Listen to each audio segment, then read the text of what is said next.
Hey everyone, this is Sharon and Jamie from Sharonatsea. What's up everybody, and today we're here in another installment of our Fall 5 video series. That's right, and today we are talking about our 5 top tips to consider when you're booking your shore excursions.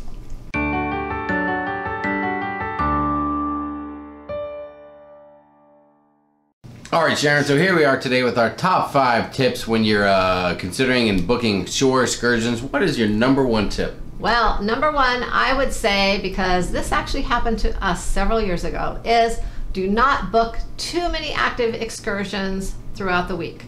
Kind of mix it up a little bit.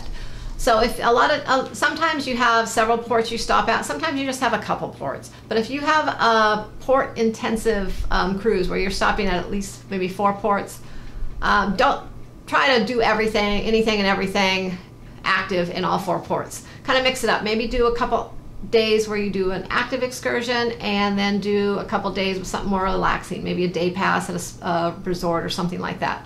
We made that mistake once when we did a cruise out of San Juan, and we did active things in 5 different ports. Oh yeah. We came home so exhausted. We needed a vacation to relax from our vacation. And we actually did. We came home and 2 weeks later we booked a flight down to Cancun and just stayed in a resort for like a long weekend or a week, something. Oh yeah. Anyways, we're just exhausted. We overdid it. We overexerted ourselves in the ports, yeah. And we never really took time to stop, slow down, and relax, yeah. And have fun. Every day was just so busy. That's we right. just never had any time to ourselves, as we're just running around chasing excursions every day. That's right. So just keep that in mind.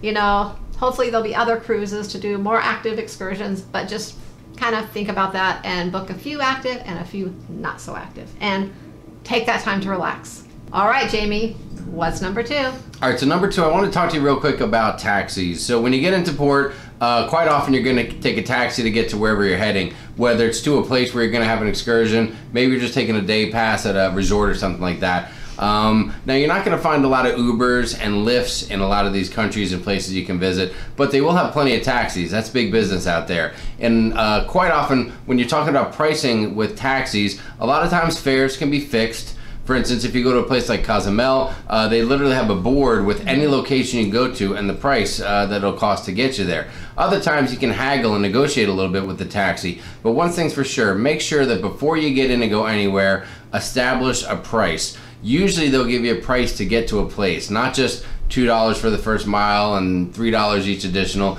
but you can say we want to go to this location. The taxi driver will know where it is. You say how much is it, and you establish right then and there so there's no confusion later. Another thing real quick about taxis is usually taxis will be located outside of the entrance to the port, because the taxis, per the rules of whoever owns the port, they can't necessarily come into the port to pick you up. They can drop you off there later at the end of the day, but not to start the day. They want their own transportation to be used. So if you venture outside the front gates or front area of the port, that's where you can find your taxis to get to places. And you can even research ahead of time, going to websites like taxifare.com, I believe. Oh, that's a good one we found, yeah. And other things like that. And you can go and get an idea of what you're going to pay to get from point A to point B. Have cash, have small bills. Don't count on them being able to make change for you when you're in the taxi. You don't want to mess around with that. You end up getting a bunch of pesos back or other local currency that you may not have a chance to use. So do the research, negotiate the prices ahead of time,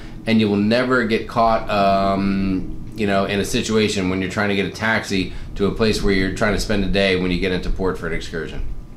All right, Sharon, well, 2 down, 3 to go. What's the number 3 top tip when it comes to booking and doing shore excursions? Okay, another tip is when booking your excursion, if you don't want to book through the cruise line, you can book on your own. There's a couple ways to go about doing it. You can just, of course, just get off the ship and kind of, you know, there'll be plenty of people around there trying to offer you a shore excursion. You can wing it. But yeah, you can wing it, you know, and that can be a little, it can be safe. I'm not saying it's not safe, but it could be not so safe as well. So I would suggest that you do your research online prior to your cruise and book with a reputable company. And one way of doing this is you can look at TripAdvisor. There's Shipmate app. A lot of them have a lot of reviews on there. They talk about different companies that are reputable, that you can kind of trust, that will guarantee that you get back to the ship on time. So I suggest you do your research and go with one of those companies and pre-book your excursion. A couple companies that do book in a lot of ports is Shore Trips and also shoreexcursioneer.com. So those are a couple to check out. Also do your research, and you can also find a lot of individual companies in individual ports as well. All right, we're on number 4. All right, so number 4 is kind of really just goes all about verifying all the information. If you book your excursion with the cruise ship, it's a pretty simple deal. You've either paid for it ahead of time, or you're gonna book as soon as you get onto the ship, and they'll verify everything with you. They'll send you tickets to your cabin, and that's a pretty simple process.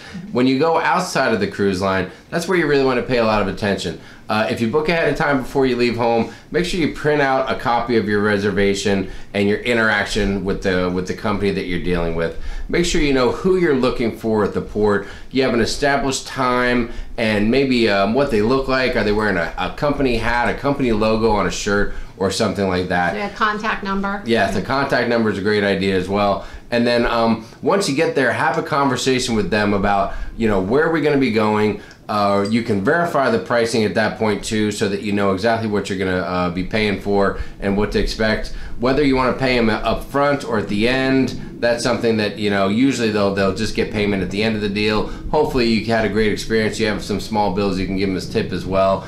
And also be aware of what time it is. Quite often the ship time can vary and be different from the time on land. And you want to make sure you're aware of what time you're meeting the people, and also make them very aware of what time your ship leaves, and establish what time you need to be back to the ship. Give yourself an hour to play with. Take into consideration, is there going to be a lot of traffic? For instance, if you're in St. Thomas, the traffic can take 45 minutes to get through traffic to get to the port, whereas other places there's not a lot of traffic and you can pull right up and get dropped off. So, bringing the information for your reservation, having that conversation is going to be crucial to making sure that you know everything ahead of time and you can just sit back and enjoy your excursion. All right, so far we've hit you up with 4 solid tips and things to keep in mind when you're booking excursions, particularly outside of the cruise ship.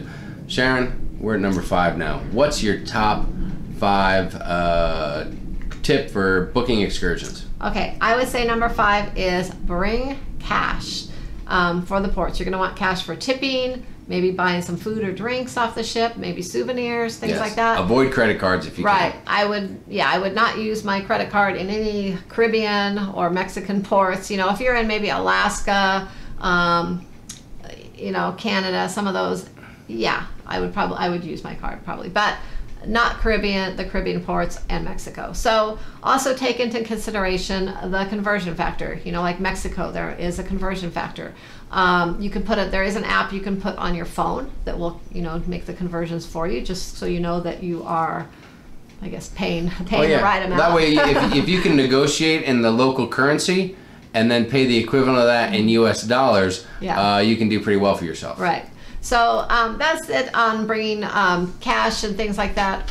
Also bring small bills. I highly suggest you bring small bills, a lot of 1s and 5s, because you can do a lot of little bartering and tipping and things. A little haggling when you're shopping. You don't want to bring large bills to the Caribbean or Mexico, because most likely a lot of them, unless it's a restaurant or something like that, they're not going to have the change, and then a lot of them might be just try to get you to buy more with your money versus giving you the change. So you don't want to deal with that. Just bring small bills. That's all I have to say. That's our 5 tips. Excellent. All right, so there's 5 solid tips to keep in mind when you're booking an excursion, and we hope that helps you guys out. Yeah. Until next time. Happy cruising. Happy cruising.